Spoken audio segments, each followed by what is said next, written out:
За баярлалаа. За юуны өмнө Цэнгэн гүшүүний өргөн барьсан хуулийн төслийг бол үзэл баримтлалын хувьд дэмжиж байгаа.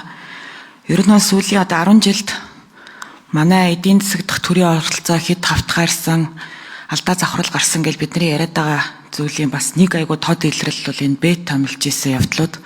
Тэгээд энэ бэт томилсон тохиолдлуудыг хараад байхад нөгөө түрүүний миний хэлдэг Монгол Ардын намын үнэлэхүй олонхоор далаалгасан тэр юм дарангуулын эхлэл бөгөөд ковид авсарсан энэ одоо эдийн засаг дахь төрийн оролцоо хэтэрсэн явдлыг л бас илтгэж байгаа зүйл байгаа. Дамл та 19 онд 3 дугаар сард хэний ч мэдэхгүй байсан юм хуулийг үндэслээд тэгээд анх удаага бэт томсон. Тухайн үед хэрэг би андуураагүй бол хөрөлсөх ерөнхий сайд байсан. За мөн одоо оюутны ерөнхий сайдын үед энэ явдал давтагдсан. За хамгийн сүүлд бол одоо Занданшир ерөнхий сайдын үед бол энэ явдал дахиад хэд хэдэн тохиолдлоор бол давтагдсан байгаа. Тэгэхээр ер нь л өнгөрсөн хугацаанд бий болж байгаа энэ нөгөө хуулийн засаглалаас ухарж байгаа байдал, төрийн оролцоогууд хэд даймжруулж байгаа байдлын л одоо нэг илрэл гэж хараад байгаа энэ бэт томилж байгаа явдал бол тэгэхээр нэг асуулт байна. Одоо энэ бол одоо ардчилсан үндсэн хуулиар батлагдахаас өмнө бүгд найрамд Монгол Улсад улсын засгийн газарт онцгой эрх олгосон ийм зохицуулт гэдэг ааш тий. Тэгэхээр одоо зүгээр эрх зүйн чадамжгүй болцсон. Тэгээ одоо ер нь бол одоо аль үшээ хүчин төгөлдөр бус байх хэрэгтэй байсан хууль тий. Тэгэхээр захиргааны эргийн шүүхтэр ч юм уу эсвэл одоо аль нэг одоо шүүхтэр энэ асуудлыг эсэргүүцэж тийм нэхэмжил гаргасан тохиолдол байна уу? Тэ за нэгдүгээр асуулт. Яагаад вэ гэхээр ер нь бол одоо ийм төр засгийн буруутай шийдвэрүүдийг иргэд аж ахуй нэгж тэ одоо иргэний нийгмийнхэн эсэргүүцэж тухай бүр таслан зогсоож явах хэрэгтэй тийм ээ.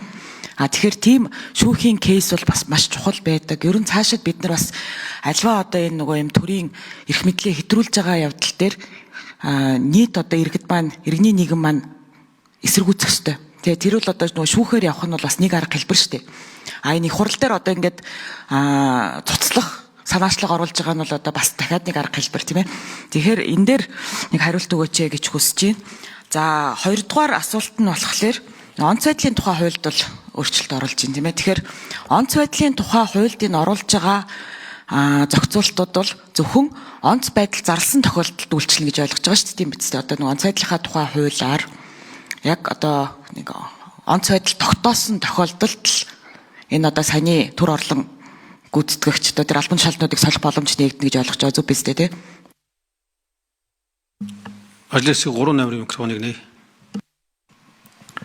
За та бүхэнд энэ өдрийн мэндийг хүргэе. Намайг Цэрэн Бадам гэдэг Жаргалан гишүүний асуултанд хариулъя.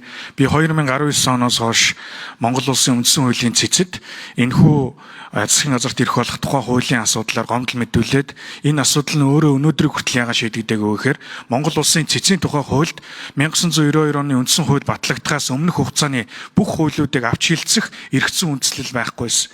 Тэгээ энэ асуудал өөрөө 2024 онд их судлалын хуралдаанаар эцэлэгдэн шийдвэрлэгдснээр энэ маргаан бол өнөөдөр хилцэгдэх боломжтой болсон. Энэ асуудлыг манай яг энэ чиглэлээр явж исэн өмгөөлөгч бол хариулна.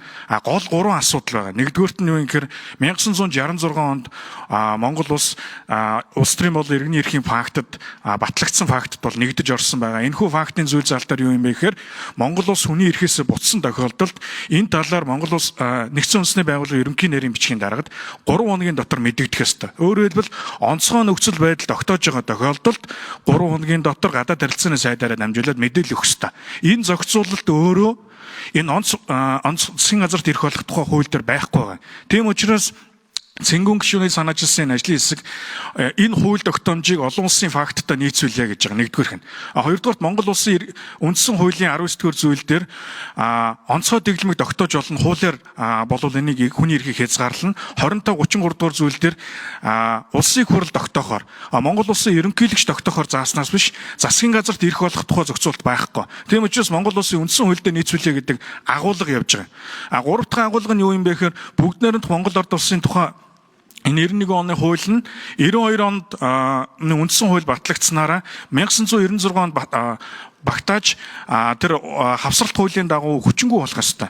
Гэтэл энэ хүчингү болгох арга ажиллагааг улсын их хурл өнөөдрийг хүртэл хийгээгүй байгаа учраас ажлын хэсэг энэ асуудлыг бол оруулж ирж энэ одоо хуулийг хүчингү болгох санал тавьж байгаа. Энэ хуулийн өөрөө үзэл санаа мөн чанар нь юу юм бэ гэхээр засгийн газар шаардлагатай гэсэн тохиолдол. Шаардлагатай гэдэг үг үсэг бол дураар авирлах, ямарваа нэгэн эрх хэмжээгээ хэтрүүлэх энэ боломжийг бүрдүүлнэ гэж ойлгож байгаа. Тийм учраас Монгол улсын эрх зүйн салбарт энэ хууль бол хүчин төгөлдөр байснараа Монгол улсын хүний эрхийн олсон ололтыг цаашид одоо ямарваа нэгэн байдлаар доош нь ухраах, хүний эрхийн үзүүлэлтүүдийг хоошин датах ийм үзүүлэлт болох юм аа. Тийм учраас энэ хуулийг Монгол улсад байхгүй байх ёстой гэдэг ийм ажлын хэсгийн байр суурь байгаа. За анхаарал хандуулсан баярлалаа. 5 номер үзэж хариулъя.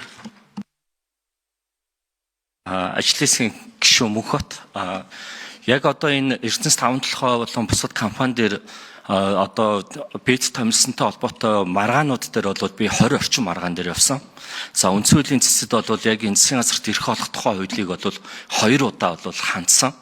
За энэ дээр хамгийн нэг жишээ хэлье. Энэ 91 оны хууль зөвхөн бэд томилох тухай асуудал биш. Өөрөөр хэлбэл эрх зүйн онцгой дэглэм буюу үндсэн хуулиас давсан онцгой дэглэм тогтоох эрхийг олгочихж байгаа. Үүний ганцхан жишээ хэлье. Эрдэнэс 5 толгой компани дээр бүтцийн өөрчлөлт хийгээд уг нь бол хөдөлмөрийн тухай хуулиар бол бүтцийн өөрчлөлтөөр ажилтны тэтгэмж авдаг тийм.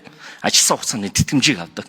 Гэтэл бол энэ засгийн газрын 91 оны хуулийг баримтлаад нийтлэг хууль тогтоомжийг хэрэглэхгүй буюу ерөөсөө энэ хуулиас өөр хууль тогтоомжийг огтоосоо хэрэглэхгүй.